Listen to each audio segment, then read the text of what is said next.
Bienvenue sur Azimut. Ici, nous parlons orientation. Retrouvez tous nos contenus et nos outils pour les parents sur azimut-orientation.com. Bonne écoute.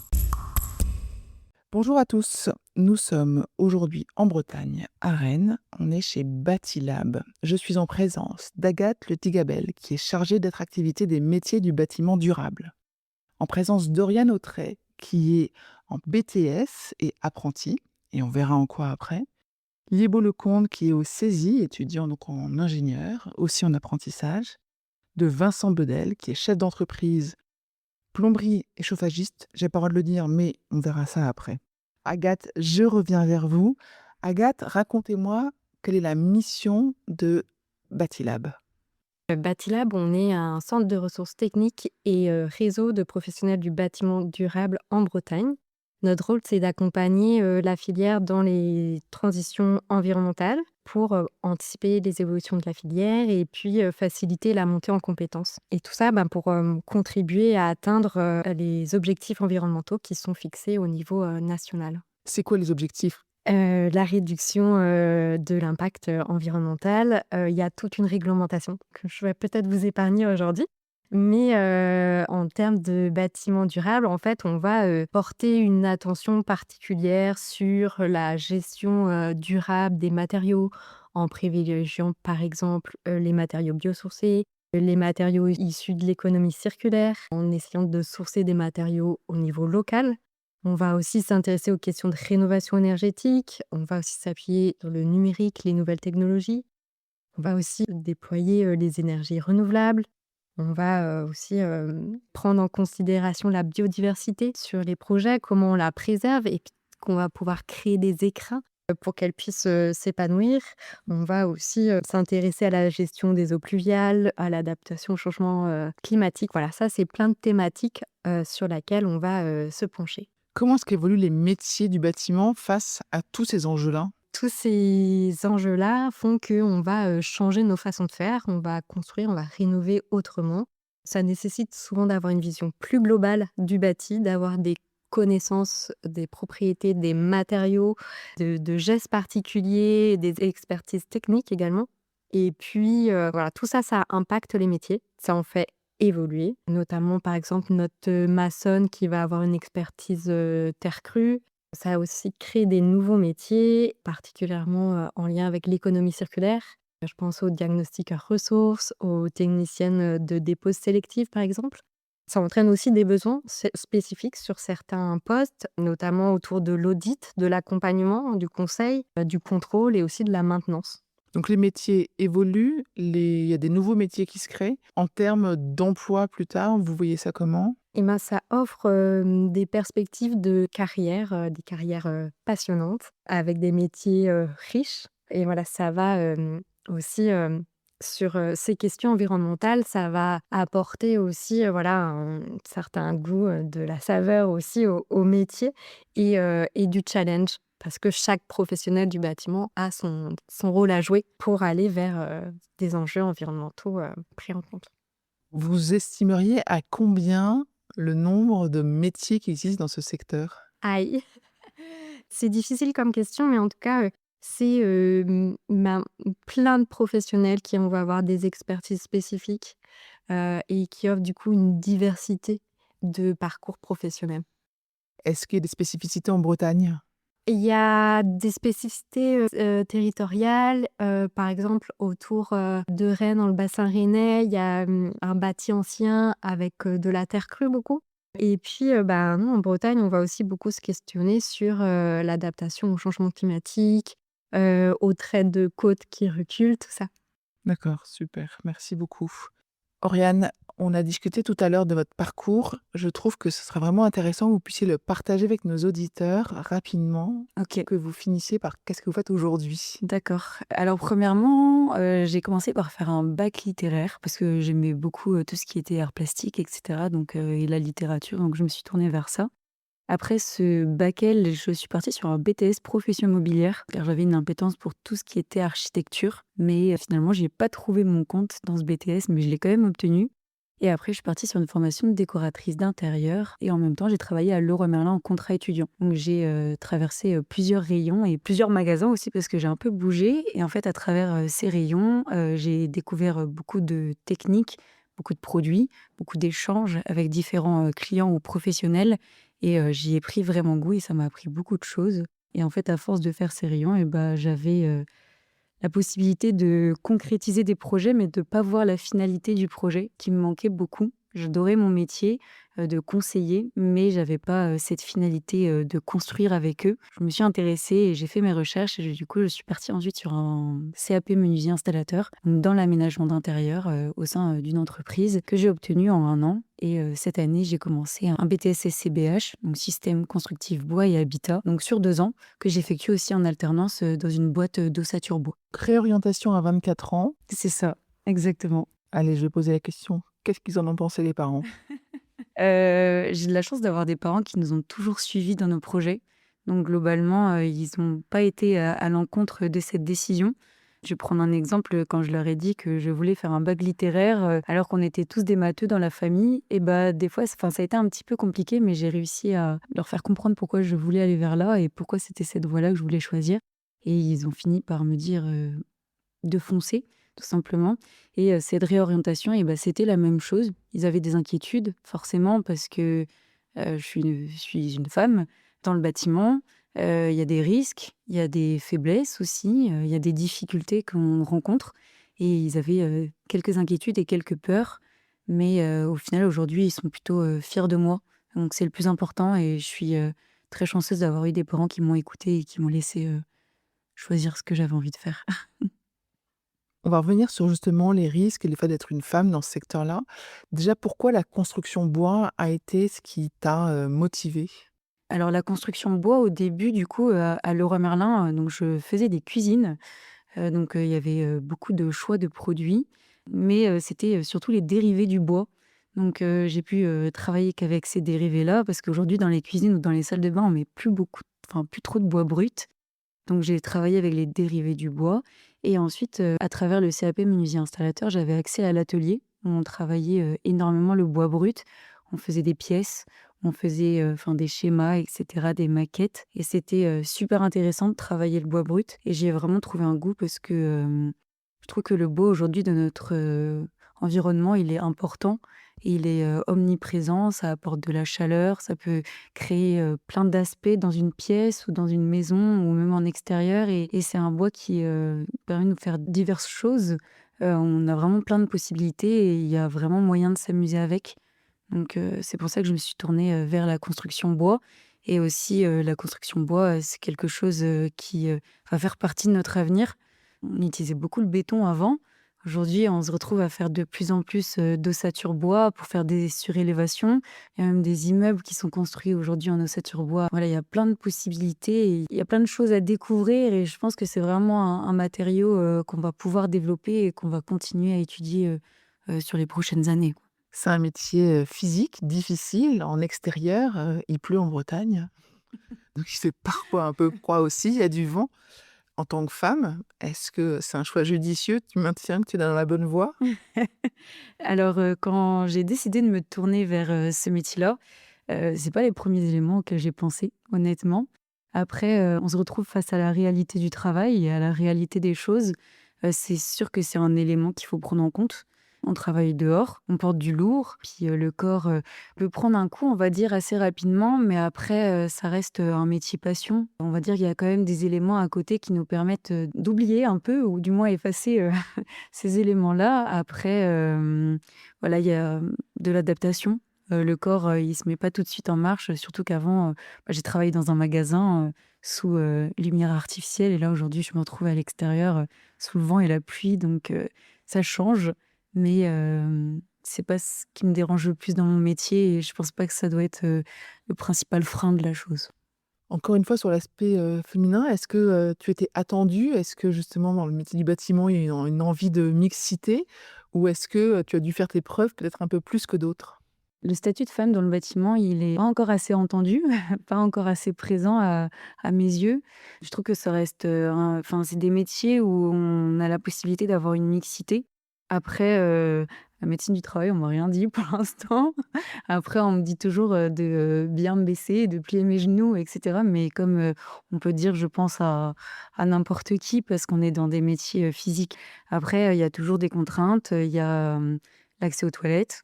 Voilà, c'est des éléments, qu'il faut prendre en compte, mais, il a fallu que je fasse un peu plus mes preuves, oui, ça c'est sûr, de montrer que j'étais un peu plus capable.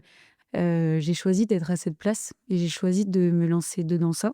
J'ai 24 ans aujourd'hui et je sais que si j'ai choisi, cette voie-là, c'est pas pour rien. C'est parce que je j'y vais pas, parce qu'on m'a proposé ça. Voilà, j'ai réfléchi à mon projet, j'y vois ma place et j'y vois mes capacités et aujourd'hui, c'est ce qu'on me dit. Donc je pense que si on a vraiment envie d'aller dans cette voie-là en tant que femme, il faut pas avoir peur parce qu'il y aura des contraintes et il y aura des choses difficiles, mais dans n'importe quelle voie finalement. Donc c'est important, d'y aller et de foncer, tout simplement, même si on est une femme.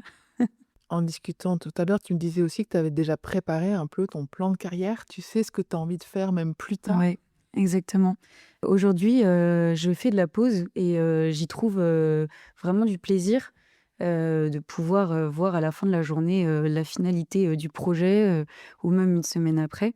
Mais si je suis partie sur le BTS, système constructif et bois et habitat, c'est, principalement pour, assurer, on va dire, mon avenir, parce que, il est certain, qu'à 35, 40 ans, 45 ans, j'aurai pas la même force physique et la même motivation et le corps, ne suivra pas de la même manière. Donc, j'apprends aujourd'hui je fais un diplôme aujourd'hui, qui me permettra sûrement, de trouver un peu de satisfaction dans les bureaux, vers le dessin, ou alors, faire tout ce qui est conducteur de travaux et cetera. Ou même, chef d'entreprise ou des éléments comme ça. Mais c'est vrai que je préfère m'assurer la chose, parce que de base, le BTS SCBH, il était pas du tout dans mes projets. Donc, au final, quand on m'en a parlé, je me suis dit: «Bon, bah, c'est peut-être pas une si mauvaise idée que ça». Bravo pour cette reconversion qui a l'air bien, construite. Merci beaucoup. Oriane, j'aimerais juste, avant qu'on passe à Liebo, que tu nous expliques concrètement où tu étudies aujourd'hui, qu'est-ce que tu étudies, aussi quel est l'objet de l'entreprise dans laquelle tu es alternante. OK. Alors, aujourd'hui, du coup, mon BTS SCBA, je l'ai effectué au sein du CFA de Quimper. Donc c'est la première année qu'ils font ce BTS. Donc, on est un peu, les 1ers sujets, on va dire et pour l'instant, ça se passe très bien. Le BTS, système constructif bois et habitat, il prépare, en fait, à des métiers, de conducteur de travaux, de chef d'équipe dans l'ossature bois, principalement. Donc, avec tout ce qui, concerne l'isolation thermique extérieure, le travail du bois, pour, isoler une maison, pour, la surélever, pour l'étendre et tous ces éléments-là avec, vraiment un système, d'étanchéité avec, différents produits, voilà, concrètement. Et donc l'entreprise qui t'emploie en alternance, elle fabrique quoi? Mon entreprise, elle est principalement dans la construction ossature bois, mais après on va faire aussi, tout ce qui est, bardage, on va faire aussi, de la menuiserie intérieure, de la menuiserie extérieure. On va avoir, beaucoup, d'isolation thermique extérieure, des surélévations, des extensions, enfin voilà, on a vraiment plein d'éléments. On est à peu près 25 dans l'entreprise, donc ça nous permet en fait, de, pouvoir, toucher un peu, à tous ces éléments-là avec des projets vraiment concrets. Mais c'est vrai qu'on est, principalement, sur, de la construction ou de la surélévation. Liebo, toi, tu es étudiant au CESI à Brest et tu es aussi en alternance dans une entreprise à Saint-Nazaire. On va commencer par peut-être nous expliquer ton parcours jusqu'à là, parce que c'est une école post-bac. Raconte-nous ton bac et puis ensuite on parlera de ce que tu apprends aussi au CESI. Oui, alors moi j'ai fait un bac spécialité mathématiques et physique-chimie. Et ensuite j'ai directement intégré l'école d'ingénieur CESI grâce au cycle préparatoire intégré qui se fait en 2 ans, pour ensuite enchaîner sur le cycle ingénieur, cette fois-ci en alternance. D'accord, donc là tu es déjà dans l'étape du cycle ingénieur Voilà, je suis en dernière année du cycle ingénieur et tu es en alternance où? et je suis en alternance dans une entreprise du groupe Vinci Construction. Et actuellement, je suis en chantier effectivement à Saint-Nazaire. Qu'est-ce que tu apprends? Parce que ingénieur, c'est vaste, c'est vague, peut-être pour les parents qui nous écoutent. Qu'est-ce que tu apprends concrètement et pourquoi est-ce que tu es ici pour témoigner quand on parle de construction? Alors effectivement, ingénieur, c'est un terme très vague et ça, c'est un terme où on peut mettre pas mal de choses derrière. Moi, j'ai choisi de m'orienter dans les métiers du bâtiment. Donc ma formation, c'est formation ingénieur BTP. C'est assez large. Dans ma promotion, il y a divers profils dans le BTP. Moi, je me suis plus orienté vers les travaux, le secteur travaux. C'est pour ça qu'aujourd'hui, je travaille sur un chantier en tant que conducteur de travaux. Et la formation nous apporte tous les éléments techniques du BTP, d'une part, et d'autre part, tous les éléments qui sont liés à la gestion de projet et au management que doit avoir un ingénieur. Est-ce que ta formation, elle te prépare à concevoir les bâtiments de demain? La formation d'ingénieur SAISI prépare à concevoir les bâtiments de demain parce qu'il y a donc 2 dimensions essentielles, comme j'ai dit, tout ce qui est technique et puis aussi la réalité terrain qui est développée grâce en partie à l'alternance ou au stage. Et à l'école, on est formé aux fondamentaux du bâtiment durable, sur la performance énergétique, le choix des matériaux, l'analyse de cycle de vie d'un bâtiment et aussi la réglementation environnementale, comme la RE 2020. La responsabilité environnementale, établie en 2020, donc RE 2020. Voilà, c'est la nouvelle norme, thermique sur, les bâtiments neufs, qui est rentrée en application, récemment. Donc tout ça et puis aussi on apprend à raisonner sur l'ensemble du cycle de vie d'un bâtiment, de sa conception jusqu'à sa seconde vie, en passant par son exploitation et tout ça, c'est important de l'avoir en tête pour prendre du recul sur le projet, dans sa globalité. Est-ce que tu es content de ton choix? Est-ce que tu as l'impression que le secteur, du bâtiment est un secteur d'avenir pour les jeunes ingénieurs? Alors moi, je suis totalement content de mon choix. J'aime beaucoup aujourd'hui ce que je fais parce que, il y a de la polyvalence, il y a différents volets, dans la conduite de travaux sur les chantiers, sur lesquels j'ai pu faire jusqu'à présent et ouais, c'est un secteur d'avenir pour les futurs jeunes ingénieurs parce qu'il est au cœur des enjeux sociétaux et environnementaux. C'est clairement la politique d'aujourd'hui, mais la transition écologique passe forcément par nos bâtiments et nos infrastructures. C'est un secteur qui évolue énormément, le secteur du bâtiment, avec la digitalisation, le BIM, les matériaux bas carbone, l'économie circulaire, hein, comme on en a déjà parlé tout à l'heure et aussi l'industrialisation de la construction qui va passer par des méthodes de management. Tout ça, c'est important, dans, le bâtiment durable. Qu'est-ce que le BIM? Le BIM, c'est le Building Information Modeling. C'est tout simplement une maquette, tous les acteurs d'un projet vont pouvoir collaborer sur cette même maquette. C'est tout simplement pour, gagner du temps, être plus performant et aussi cette maquette va servir, tout à l'heure je le disais justement, dans la durée de vie du bâtiment et va suivre le bâtiment sur toute sa vie et va permettre, après tout ce qui est lié à la maintenance du bâtiment et pourquoi pas aussi à sa seconde vie. Et pourquoi le bâtiment durable? C'est un choix que tu as fait? Moi, aujourd'hui, je suis en conduite de travaux sur les menuiseries d'un gros projet. Et en dernière année d'école d'ingénieur, on doit faire un PFE, un projet de fin d'études. Et mon projet de fin d'études porte sur la création d'une unité de fabrication de châssis bois dans mon entreprise, qui jusqu'à présent fait uniquement de l'aluminium.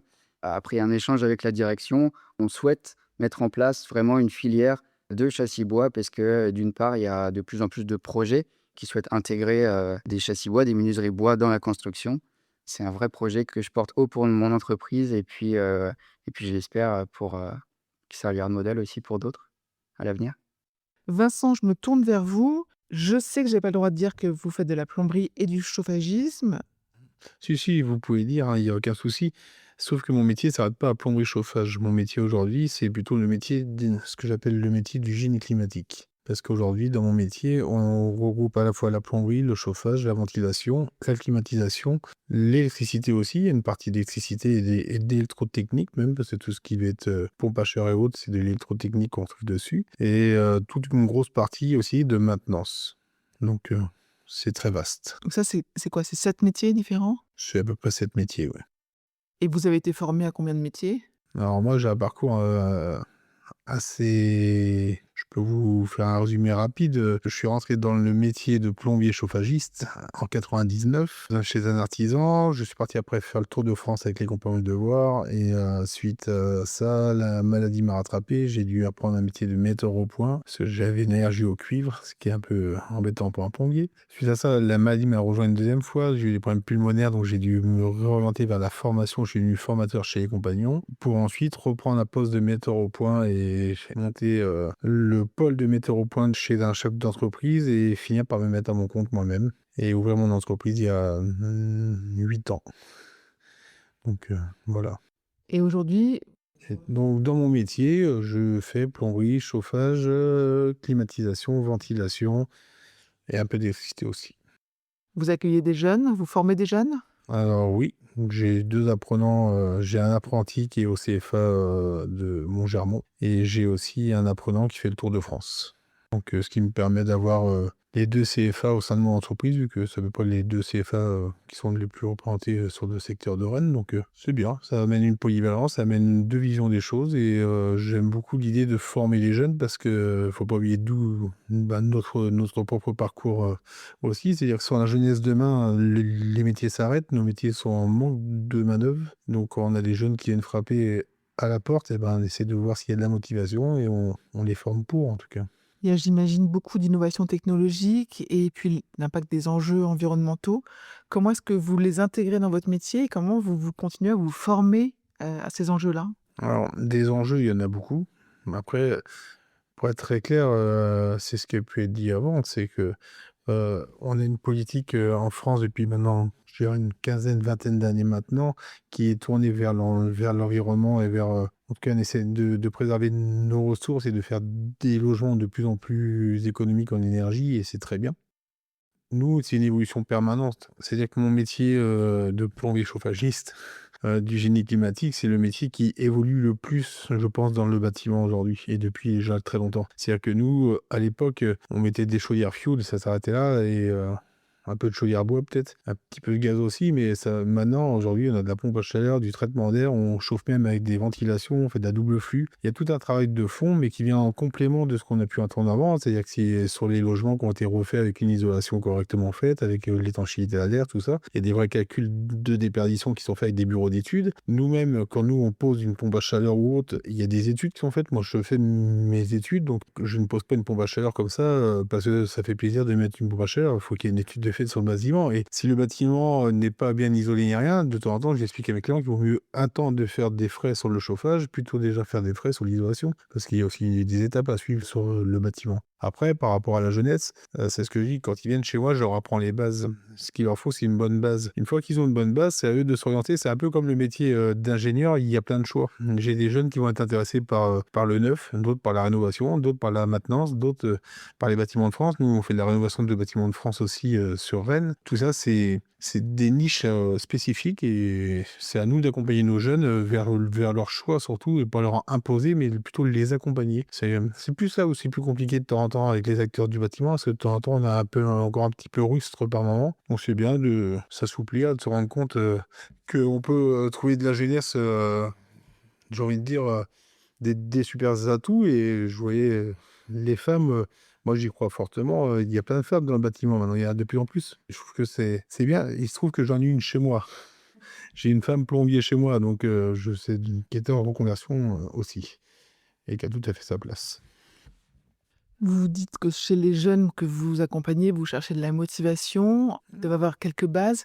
C'est quoi les compétences que vous allez chercher? Qu'est-ce qu'ils doivent démontrer avant de rentrer chez vous et avant L'humain. d'être formés? L'humain, c'est-à-dire quoi? L'humain, le savoir-vivre et le savoir-être. C'est-à-dire que c'est la base de tout, c'est ce qui porte l'image de mon entreprise. Moi, un jeune qui sait pas dire bonjour, s'il vous plaît, merci, c'est compliqué. C'est pas bien compliqué à faire pourtant, mais c'est compliqué. C'est-à-dire que si déjà il y a la politesse, il y a la motivation, parce que j'estime que quand on a 16, 17, 18 ans, en général, on est très motivé pour aller voir les copains. Donc en général, pour le travail, ça doit être la même. Et ben, quand on a déjà ça, c'est déjà pas mal, hein. Après, c'est à nous de leur amener ce qu'il faut pour leur donner envie d'aller dans nos métiers, quoi. Mais je pense que quand il y a le côté humain et de la reconnaissance aussi, on tombe souvent sur des jeunes qui ont été malmenés, on va dire, ou montrés du doigt par le système qui est pas forcément fait pour eux. Donc moi, j'ai souvent des jeunes qui sont dyslexiques ou autres. Bah, je m'en fous, en réalité, il peut être dyslexique ou ce que je veux. S'il a la motivation et l'envie, il ira aussi loin que moi. Moi, j'oublie pas mon parcours. J'ai fait un CAP, je suis chef d'entreprise, j'ai 8 salariés. Donc ça montre qu'on peut tout se faire. Pas meilleur que les autres, hein. Qu'est-ce que vous voyez comme perspective dans votre métier, justement, en termes d'employabilité ou d'attractivité? J'ai envie de dire qu'en termes d'emploi pour la jeunesse, c'est pas forcément simple, parce qu'on est tributaire des choix de l'État. Et comme l'État ne joue pas forcément en faveur de l'apprentissage actuellement, c'est pas toujours évident pour le jeune de trouver une entreprise. Après, il y a des nouvelles solutions, il y a des formations sur 1 an qui permettent aux jeunes, à l'entreprise d'avoir des aides et aux jeunes de trouver, une entreprise pour mettre le premier pas dedans en tout cas. Et c'est à nous de les accompagner pour ça. Mais je pense qu'il y a du travail pour les 10, 20, 30 ans, dans mon métier facile. Il y en avait depuis 50 ans, il y en aura encore dans les 50 prochaines années. C'est plus à nous d'être là et après, c'est à nous d'être ouverts parce que notre métier va vite, très, très vite. Donc c'est à nous d'être ouverts, de se rendre compte aussi que la jeunesse peut nous apporter quelque chose d'autre. On parlait du BIM tout à l'heure, les anciens, le BIM, ils connaissent pas, hein. Donc moi, je connais parce que ça m'intéresse. Mais c'est vrai que cette jeunesse, je pense, peut être intéressée par ça parce qu'on découvre notre métier différemment avec des volets numériques et autres qui font qu'on voit une évolution folle, quoi. Donc moi, je trouve ça plutôt chouette et je pense que par la jeunesse, ça peut nous apporter un renouveau, une remise en question en tout cas. Donc c'est toujours intéressant. Et est-ce que le bâtiment durable façonne votre métier? Est-ce que votre métier dans le bâtiment durable est différent d'un métier dans On un a plus le choix. bâtiment commun? On n'a plus le choix. Mon métier, si je prends le métier dans tout ce qui touche au génie climatique aujourd'hui, on est touché en premier lieu par ça parce que les décisions d'État font que les aides qui sont mises en place pour nos clients sont des aides pour mettre tout ce qui va être de l'environnement renouvelable, donc de l'énergie renouvelable par la pompe à chaleur, RO, c'est-à-dire qu'on va travailler avec, on va récupérer les calories dans l'air ou dans l'eau pour chauffer une maison. Et c'est pareil pour la ventilation, tout ça. Donc tout ça, ça va impacter sur l'environnement et va permettre d'aller sur des bâtiments qui vont être beaucoup plus durables et qui vont être dans l'esprit qu'on recherche, c'est-à-dire toujours pareil, gagner en efficacité et en ayant un rapport qualité-prix derrière en énergie qui soit le meilleur possible pour nos clients. Très bien, merci. Agathe, je reviens vers vous. Peut-être pour conclure, qu'est-ce que vous auriez envie de dire aux parents qui nous écoutent? J'inviterais les parents qui nous écoutent à aller consulter notre page sur les métiers du bâtiment durable